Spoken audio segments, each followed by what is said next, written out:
오늘 여명을 비전 기도부터 같이 한번 해봅시다. 첫째, 하나님의 영광을 나타내는. 둘째, 자기 중심에서 벗어나 타자와 교제하는. 셋째, 복음을 전할 인재 양성의 예배터, 놀이터, 배움터, 이 세 가지 가치를 위해서 기도해 주십시오. 다시 시즌2 러브레터 비전을 위해 기도해 주십시오. 하나님에게 러브레터를 받는, 세상의 러브레터를 전하는 교회가 됩시다. 좀 이렇게 이원론적으로 흑백으로 나누는 면이 없잖아 있지만 우리 주변에 두 종류의 관계가 있습니다. 하나는 아군이고 하나는 적군입니다. 이게 식별이 잘 되면 모를까 어떤 상황에서는 이 식별이 잘 되지 않아 우리를 혼란스럽게 하기도 합니다. 이게 아군인가 적군인가. 이건 어떤 분야에서든지 비일비재하게 일어난 현상입니다. 친구인가 원수인가. 예수님 주변에서도 그랬고 성서에서도 숱하게 우리에게 제공하고 있는 모습입니다. 오늘 우리가 8절부터 14절까지의 말씀을 읽었는데 8절부터 11절까지는 적군을 만났을 때 적군 대처 식별 방안입니다. 그리고 12절, 13절, 14절 우리 베드로전서의 마지막 부분은 아군 대응 방안입니다. 그래서 적군과 아군을 구별하지 못하면 전멸하게 됩니다. 아군에게 적군 대하듯이 하고 적군에게 아군 대하듯이 하는 게 우리의 모든 사람들에게 연약함이고 실수이기도 합니다. 적군을 아군으로 대하고 아군을 적군으로 대하면 이건 승리가 우리에게 주어질 수가 없죠. 이건 백전백패하는 겁니다. 오늘 먼저 첫 번째로 적군의 대응 방안을 우리가 한번 보겠습니다. 열대 지역에 가면 우리가 선교를 가게 되면 말라리아 약을 먹게 됩니다. 그래서 이 열대 지역에서 오랜 기간 동안 글쎄 지금까지인지 저도 정확히 숫자를 파악은 했지만은 이게 한 해는 아니겠죠. 여튼 300만 명이라고 하는 엄청난 숫자가 죽었고 또 죽어가고 있고 우리가 알지 못하는 사이에 감기보다 수배 치명적 타격을 주고 있는 적도 근처로부터 상하 이 열대 지역에 분포된 가장 큰 치사율을 가지고 있는 질병입니다. 말라리아를 치료하기 위해서 의학은 오랜 기간 동안 연구를 했습니다. 근데 가망이 없어 보였습니다. 한 환자를 치료하면 금세 이 다른 세 환자가 전염이 되어 있습니다.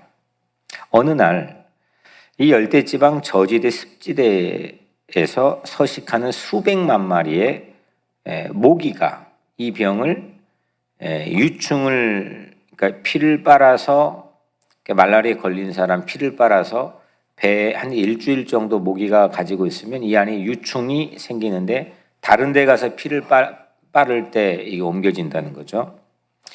대충 보면 그렇습니다. 이 모기가 이 병을 이리저리 옮기고 있음을 어느 날 알게 됩니다. 오래된 시간이 아닙니다. 진짜 적이 뭔지를 발견한 거죠. 그때부터 사람들의 대응 방식이 달라졌습니다. 먼저 습지에서 물을 다 빼고 모기가 서식할 만한 습지에서 물을 다 뺐습니다. 그리고 모기장을 만들기 시작했습니다. 그리고 모기 기생충을 죽이기 위해서 항말라리아 약 복용을 했습니다. 살충제 개발을 해서 습지대나 주거지 주변에 살충제를 뿌리기 시작했습니다. 아직 말라리아 백신은 발명되지 못했습니다. 아직도 어떻게 백신이 너무 복잡해서 이 구조 자체를 의학계에서 파악을 하지 못하고 있습니다. 그런데 중요한 모멘텀, 중요한 이게 상황이 역전되는 한 가지의 상황은 적군의 정체를 발견했다는 겁니다. 모기라는 겁니다. 그리고 대처의 방식이 완전 달라지고 또 발전되었습니다. 오늘 베드로는 우리에게 진짜 적을 발견해서 우리에게 알려주고 있습니다. 8절 근신하라 깨어라. 한번 같이 읽을까요? 시작. 근신하라 깨어라. 너희 대적 마귀가 두루다니며 참길 자를 찾나니. 진짜 적이 누구예요? 진짜 적. 네? 아직 졸리시나요?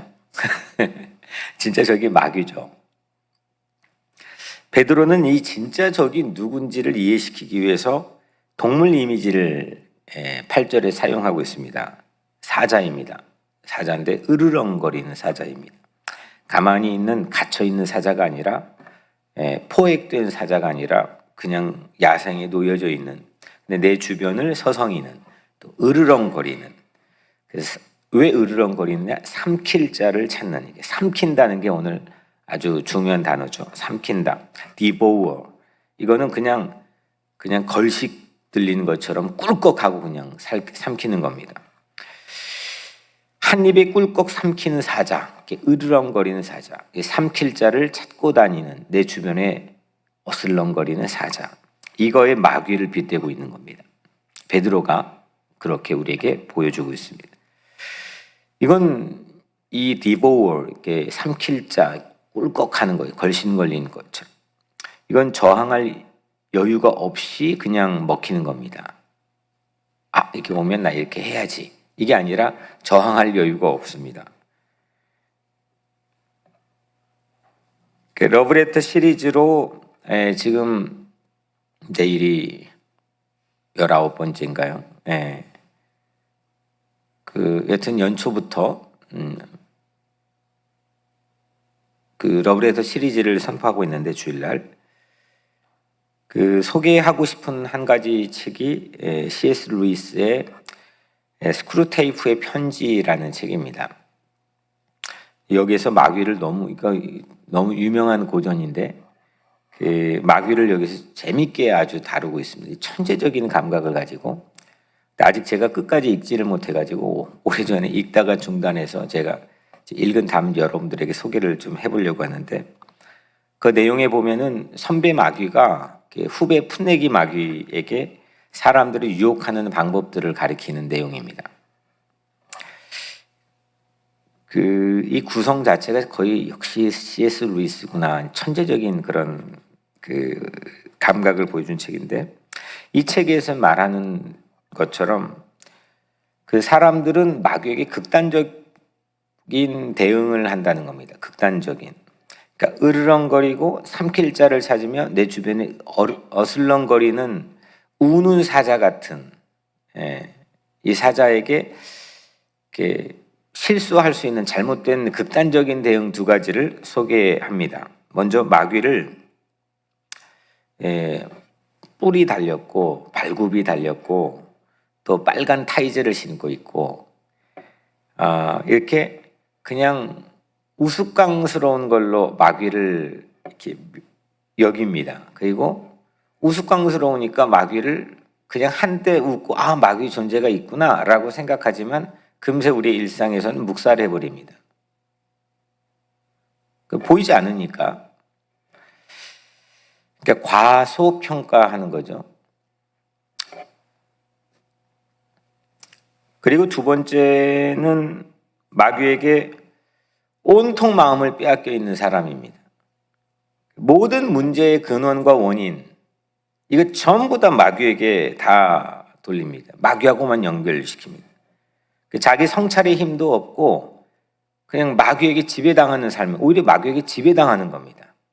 모든 게 마귀의 원인이라고 파악은 했지만 결국 그 삶은 마귀의 식민지가 되어 있는 삶입니다. 이 두 가지 다 이건 마귀를 너무 과대 평가하는 거죠. 하나님보다 오히려 하나님에게 지배당하는 게 아니라 마귀에게 지배당하는 거예요. 끄떡하면 마귀. 모든 게 마귀입니다. 하나님이 별로 없습니다. 마귀파. 신앙생활로 그렇게 하는 경우도 없잖아 있습니다. 과소평가하는 것과 과대평가하는 걸 C.S. 루이스가 기가 막히게 고발하고 있는데 100번 동의합니다. 루이스는 이 둘 사이의 극단에서 지혜를 보여주는데 대부분 우리 같은 현대인들은 과소평가할까요? 과대평가할까요? 과대평가하는 사람도 있는데 그는 아주 극소수고 대부분은 과소평가해서 문제가 발생하죠. 그래서 마귀를 과도에게 과장하는 경우보다도 무시하는 경향이 훨씬 더 많습니다. 그래서 우리는 결코 마귀의 능력을 과소평가하면 안 된다는 겁니다. 그래서 오늘 베드로는 근신하고 깨어 있으라. 우습게 보지 마라. 경계하라. 대적하라. 근신하라. 깨어라. 이거를 반복해서 우리에게 대처 방안으로 설명하고 있습니다. 마귀의 특기는, 마귀는 지금 오늘 묘사된 8절 9절에 이 두 절에 보면은 덤벼들 태세를 갖추고 우는 사자처럼 내 주변에 있다는 겁니다. 마귀가 가장 좋아하는 게 뭐겠어요? 덤벼들 태세를 갖추고 우리 주변에 있다. 우리의 뭘 가장 좋아하겠어요? 방심입니다. 그냥 지금은 괜찮겠지, 이 타이밍은 괜찮겠지 라고 하는 방심, 이게 마귀가 가장 호기롭게 좋아하는 덕목입니다. 그 방심의 틈을 타는 거죠. 아니면 방심을 인위적으로 조장하는 겁니다. 마귀에게 가장 좋은 먹잇감은 뭐냐? 방심입니다. 그래서 우리는 오늘 9절에 보면 너희는 믿음을 굳건하게 하여 그를 대적하라. 믿음을 굳건하게 하여서 그를 대적하라. 마귀를 우습게 보지 않고 대적하라 이겁니다. 마귀의 존재와 능력을 인식하고 마귀가 죄를 짓도록 우리를 유혹하며 고난 배후에도 마귀가 있다. 그러니까 마귀 존재가 있다. 그 능력 우리 무시할 수 없다. 또 두 번째는 마귀가 우리를 죄를 짓도록 유혹한다. 세 번째는 우리의 어려움, 고난, 심지어 때로는 박해, 곤고함, 억울함 이런 것 뒤에 마귀가 있다고 하는 이 방심을 이용해서 우리를 치려고 공격할 만반의 준비를 하고 있다는 것 우리가 잊지 말자. 이게 베드로가 우리에게 8절 9절에서 이야기하고 있는 내용입니다. 이 아군에 대해서 좀 얘기해 보겠습니다. 아군. 기분 좋아진 아군. 아군의 대응 방안은 12절, 13절, 14절입니다. 베드로는 이 편지, 베드로전서의 편지의 말미에 문안 인사를 하죠. 늘 베드로가 편지의 말미마다 들어가 있는 아주 전형적인 내용입니다. 편지는 오늘 특별히 베드로전서의 편지는 누가 읽느냐? 1장 1절에 나와 있었는데 기억하실런지 모르겠습니다. 본도, 갈라디아, 갑바도기아, 아시아와 비두니에 흩어진 나그네. 그러니까 이게 지금 어떤 지역이라고 그랬어요? 땅하바를 우리 그때 얘기하면서 했는데 소아시아에 흩어져 있는, 지금 터키 지역에 흩어져 있는 크리스찬들입니다. 그러니까 이 사람들이 아군입니까? 적군입니까? 어렵습니까? 아군이죠. 근데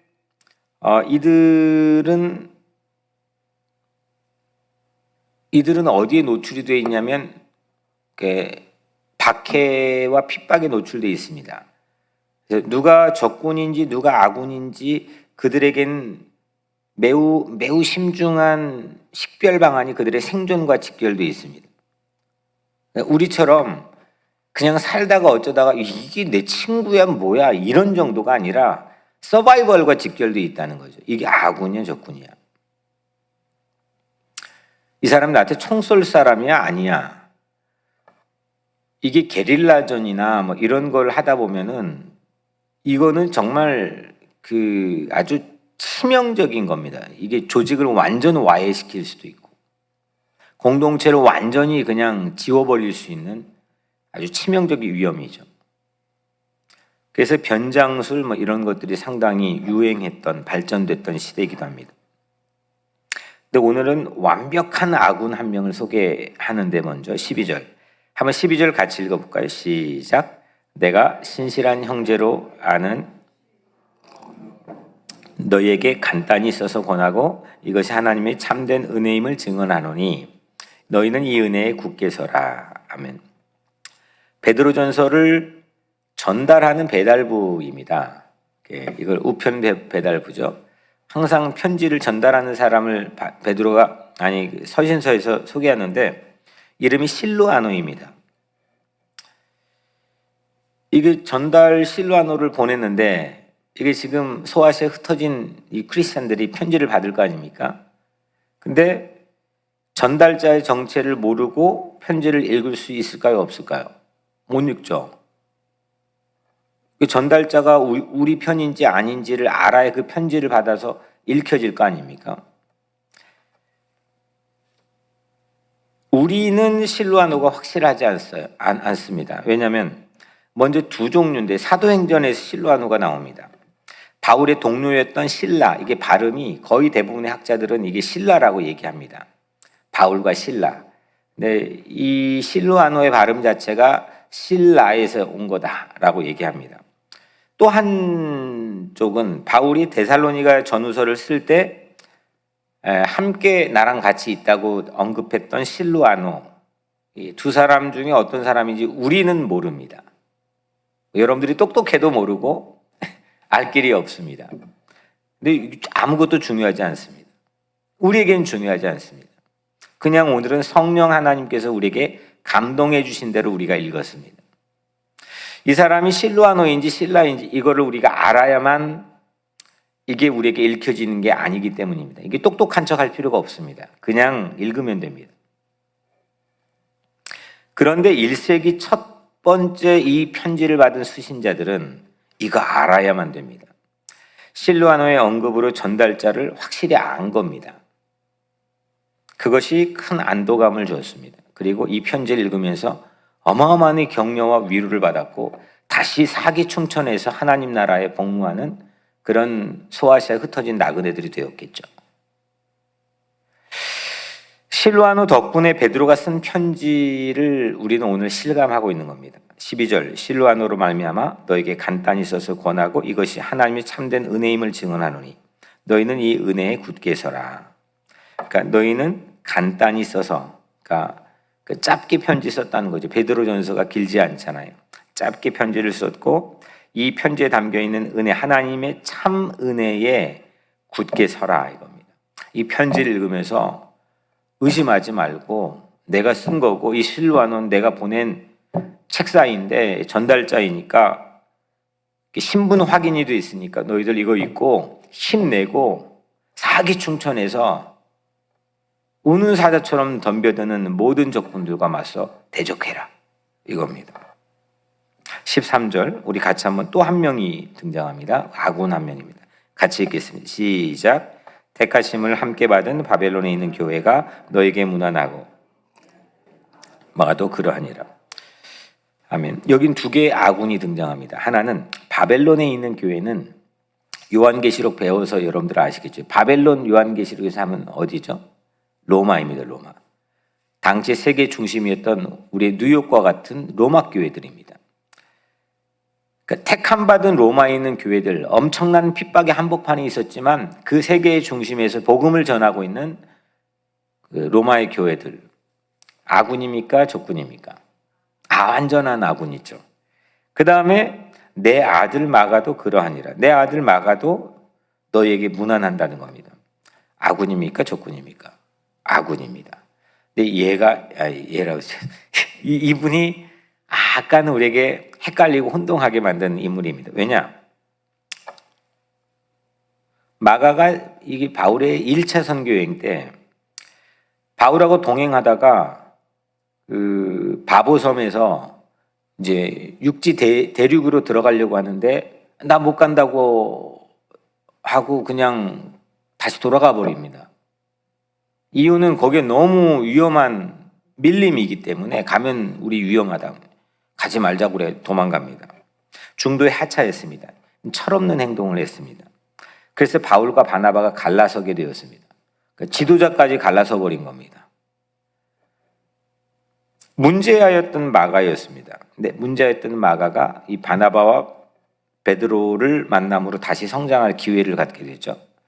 그래서 바울도 임종을 앞두고, 그러니까 이제 곧 죽을 걸 앞두고 꼭 보고 싶어하는 인물이 마가였습니다. 그리고 마가복음의 저자까지 되었습니다. 사복음서 중에 가장 먼저 쓰였던 마가복음. 그 마가복음의 저자, 복음서의 포문을 연 사람이 마가가 되었습니다. 문제아였고 철없고 이 사람 정말 차라리 초대교회에서 없었으면 좋겠다 이렇게 우리 독자들에게 보여질 만한 인물인데 그 사람이 오늘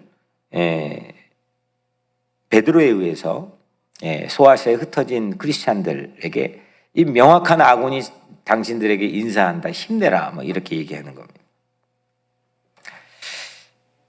기독교의 신앙의 역사는 이런 묘미가, 이런 반전이 우리 예수님을 통해서 있게 되는 거죠. 우리가 상식적으로 쟤는 왜 그래, 뭐 이렇게 생각할 수 있는데 하나님께서 붙들어 주셔서 끊임없이 포기하지 않고 한 사람에게 하나님의 귀한 능력을 힘입어서 쓰임 받을 수 있는 기회를 제공해 주시는 거죠. 지금까지 아군 살펴봤습니다. 아군 세 종류 살펴봤어요. 첫 번째, 전달자인 실루아노. 그 다음 두 번째, 로마 교회. 세 번째, 마가입니다. 이 아군, 여러분들 아군을 잘 식별해야 됩니다. 14절에 우리 같이 읽겠습니다. 시작. 너희는 사랑의 입맞춤으로 서로 무난하라.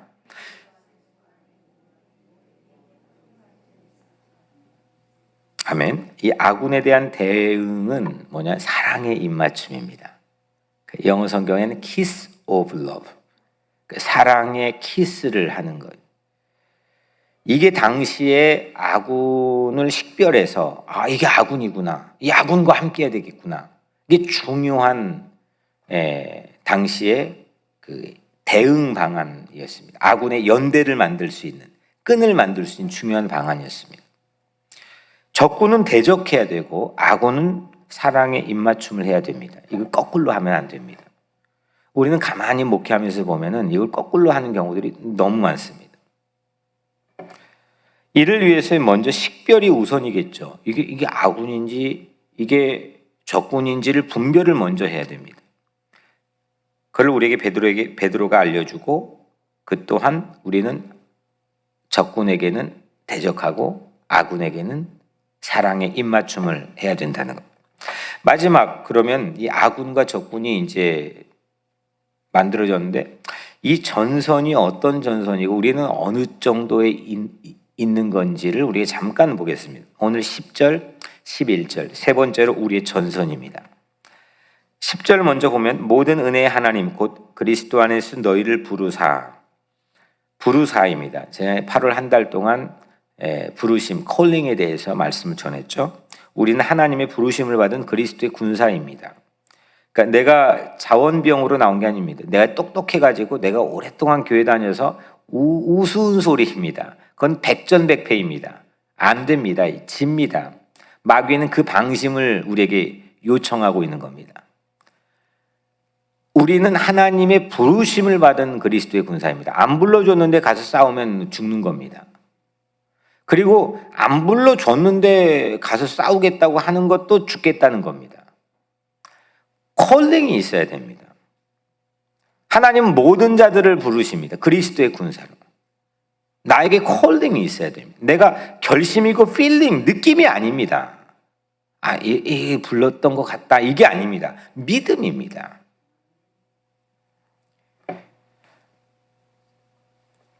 하나님께서 우리의 주인이신 거죠. 200년 전에, 오늘날 이게 미국 민주주의 국가라고 하는데 민주주의가 완벽합니까? 완벽하지 않습니까? 다수결을 통해서 대의를 판단하고 그거에 따라서 국가나 아니면 모든 공동체를 운영한다는 거지. 민주주의잖아요. 근데 이거는 다수결이 하도 싸우고 뭐 독점하고 독재하고 그러니까 우리에게는 최선도 아니고 차선도 아니고 차악을 선택한 게 그래도 민주주의예요. 수많은 사람들이 죽었어요. 우리나라에도 1987년도에 직선제를 하기 위해 수많은 사람들이 죽었어요. 지금으로서는 우리에게 너무 소중한 가치, 하나님의 선물입니다. 그런데 완벽하진 않아요. 다수결이 이거는 꼭 완벽하다고 하나님의 뜻이라고 우리는 생각할 수가 없다는 거죠. 200년 전에, 고작 200년밖에 안 됐습니다. 서구의 민주주의. 그 전에는 왕정체제였습니다. 200년 전 서구의 많은 나라들이 민주주의로 과감하게 이 왕정체제에서 이동을 합니다. 그때 사회가 막 격변을 합니다. 프랑스는 대혁명이 일어나고 미국은 독립운동을 했고 우리나라는 뭐 이제 뭐 몇 년입니까? 1987년도니까 얼마 되지 않았습니다. 그 전에는 무수한 사람들이 죽었습니다. 재판 때려놓고 7일 만에 막 열 몇 명을 죽였습니다. 이건 말도 되지 않는 사법 살인들이 일어났습니다. 그런데도 교회가 동조했었습니다. 지금 그 얘기를 하려고 하는 게 아니라 민주주의라고 하는 어원은 데모스, 헬라어에서 온 겁니다. 성경적 용어에서 온 건데 데모스, 국민이란 뜻입니다. 다시 말하면 민주주의의 근원은 뭐냐? 국민이 주인이다 하는 겁니다. 그전에는 왕, 짐이 주인이었습니다. 이걸 민주주의라고 부릅니다. 국민이 주인이다. 혹자는 법 하는 사람들은 이 국민이 주인이라고 하는 거에 전부 목숨을 걸지만 왕이 주인이었는데 국민이 주인됨으로 폭압과 억압이 사라지기 시작했으니까 이건 우리에게는 너무 좋은 선물이지만 여기서 한 가지 병폐가 생겨납니다. 우리가 주인이 되니까 하나님이 점점 힘을 잃어갑니다. 동시 마귀도 제거되는 상황입니다. 현대인들의 합리적 이성이 이걸 만들기 시작했습니다. 하나님이 주인? 정말? 그럼 당연히 마귀는 존재가 의미가 없는 거죠. 국민인 나 또는 국가 또 정당 이게 하나님의 역할을 떠맡아 버렸습니다. 반면에 반대편의 적들이 나랑 적이 된 적들이 마귀의 역할을 떠맡게 된 겁니다. 이게 어마어마한 지난 19세기, 20세기 200년 동안 인류의 재앙이 되었습니다. 세계 1차 대전 이걸로 됐습니다. 연합군은 하나님의 역할을 성경 읽고 전쟁했고 적군은 마귀인 겁니다. 사람의 존엄을 짓밟고 죽였습니다. 2차 대전도 그랬습니다. 한국 전쟁 그랬습니다. 베트남 전쟁 그랬습니다. 아프가니스탄 전쟁 그랬습니다. 히틀러는 자기가 곧 하나님의 역할 구세주 예수였습니다. 유대인 학살을 메시아 이름으로 600만 명을 죽였습니다. 집시를 20만 명을 죽였습니다. 그들은 모두 마귀였습니다. 이게 얼마나 무서운지 모릅니다. 사람의 존엄이 사라졌습니다. 하나님의 신앙이 사라졌습니다. 이게 민주주의란 형태 안에서 일어났습니다. 참 어려운 겁니다. 마귀에 대적하여 아군과 전선을 만드는 전술들이 없었습니다. 오늘 10절 11절에 보면은 마지막으로 읽겠습니다. 자기의 영원한 영광에 들어가게 하신 이가 잠깐 고난을 당한 너희를 친히 온전하게 하시며 굳건하게 하시며 강하게 하시며 털을 견고하게 하시리라. 권능이 세세 무궁토록 그에게 있을지어다. 아멘. 첫째 뭐라고 그랬어요? 온전하고 굳건해야 된다는 겁니다. 두 번, 인간 대적자들, 그러니까 가장 맹렬한 박해자들조차도 사실 진짜 적은 아니라는 겁니다. 마귀라는 겁니다. 사람에게 이 마귀, 이건 메카시즘이라고 부르는데 미국 1960년도에 이 반공 이데올로기로 사람을 그렇게 마귀로 덮어씌워서 빨갱이로 취급해 1960년도에 핍박을 했습니다. 그건 메카시즘, 메카시라는 의원이 그렇게 만들었습니다. 한국 분단 이후에 무수한 사람들이 빨갱이로 죽어갔습니다. 그냥 색깔로 모든 사람을 죽입니다. 무서운 겁니다. 마귀가 돼버리는 겁니다. 이는 재앙입니다. 그런데 오늘 마귀에게 맞서는 우리의 전술은 온전하고 굳건하게 하라고 했습니다. 인간의 대적자들조차도 실제는 진짜 적이 아니라는 겁니다. 그걸로 로마 제국을 무너뜨렸습니다. 기독교로 바꿨습니다. 이게 베드로가 오늘 주문하는 겁니다. 두 번째로 강하고 털을 견고하게 하라고 했습니다. 믿음에 확고히 서서 세상 전역에 있는 크리스천 전선을 지키며, 그러니까 세상에는 나만 있는 게, 우리 교회만 있는 게 아니라요, 기가 막힌 백의 이 흰옷 입은 천사들과 같은 이 크리스천 이 전사들이 있다는 거예요. 뭐 어디 가서 막 선교하는 사람만이 아니라 각각의 하나님께서 사용하신 천사들이 있다는 거예요. 이거를 그 나니아 연대기 그 영화 보면 마지막 이 할아버지가 백마 타고 있는데 수 없는 백, 이걸 형상화해서 요한계시록 따다가 이제 그 루이스가 만든 건데, 여하튼 이 세상에는 저녁에 크리스찬 전선이 있다는 겁니다.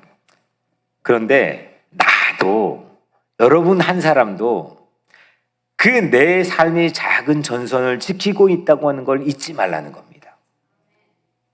우리 교회도 우리 교회가 최고 교회라고 생각하면 이건 교만한 겁니다. 오만한 겁니다. 다른 교회 무시하고 내 교회만 해. 이거는 우리 교회 수준에 안 맞는 겁니다. 그런 교인은 우리 교회에 없는 게 좋겠어요, 차라리. 우리 교회는 하나님 입장에서 이득이 되는 걸 생각해야 됩니다. 우리는 이 로컬을 우리에게 맡겨줬습니다. 우선 5대양 6대주 이건 별로 저에게는 관심이 없고 우선 이 로컬을 맡겨줬습니다. 이 뉴욕을 맡겨줬습니다. 한인들을 맡겨줬습니다. 이 전선은 우리가 끝까지 붙잡고 싸워야 됩니다. 물러서지 않아야 됩니다. 오늘 말씀을 정리해 보겠습니다. 적군과 아군을 잘 식별하십시오. 적군을 아군으로 생각하고 아군 적군 생각하면 그 사람은 늘 지는 사람입니다. 이기는 것 같은데 질 겁니다. 반드시 질 겁니다. 적군인 마귀에게는 대적하십시오. 그리고 아군인 동지에게는 사랑의 입맞춤을 하십시오. 이 전선에서 나도 한 사람으로, 우리 교회도 한 사람으로 온전하고 굳건하고 강하고 털을 견고하게 해서 우리도 승리하는 그런 하나님 그리스도의 군사임을 늘 마음속에 믿고 신뢰하며 승리하는 우리가 되기를 주의 이름으로 축원합니다. 네, 오늘 이 말씀 가지고 기도하시고요. 내일 거룩한 주일 예배를 위해 기도해 주시고 또 우리 이춘범 장로님 다음 수요일 날 아마도 이 심장에 있는 이 인펙션 된 거를 방지하기 위해서 이걸 빼내는 간단한 시술이 될지 수술이 될지는 모르겠지만 위해서 기도해 주시길 바라고요. 그리고 여러분들 모든 가정과 또 이 사회 또 이 로컬을 위해서 기도해 주시길 바랍니다. 특별히 지금 뉴욕에서 비가 많이 와서 피해가 너무 많은데 어려움 당한 이재민들, 제가 우리 집에서부터만 이 교회까지 오면서 갓길에 버려진 차를 세어보니까 21대예요. 치웠는데도 지금 치우고 있더라고요. 하여튼 피해본 사람들을 위해서 기도해 주시기 바랍니다. 제가 먼저 기도하겠습니다. 은혜로우신 아버지 하나님 감사합니다. 하나님, 우리가 살면서 우리가 참 미련하고 우둔해서 하나님 너무너무 연약해서 내 욕망과 욕심이 가득해서 아군과 적군을 식별하지 못할 때가 너무 많이 있습니다. 이런 실수를 참회하며 이 시간 회개합니다. 하나님, 이 시간 우리에게 분별력을 주셔서 식별하게 하시고 분명하게 이 우는 사자처럼 달려드는 마귀에게 우리가 대적할 힘을 허락하여 주옵소서.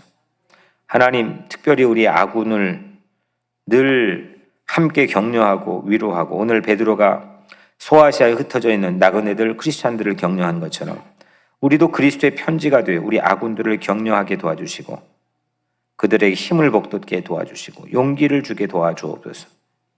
우리가 온전하고 굳건하게 털을 견고하고 강하게 우리 각자 일상에서 내 전선을 지켜내고 우리 교회 전선을 지켜내는 그리스도의 충실한 충복된 그런 군사가 될 수 있도록 축복하여 주옵소서. 예수 그리스도 이름으로 간절히 기도드리옵나이다. 아멘.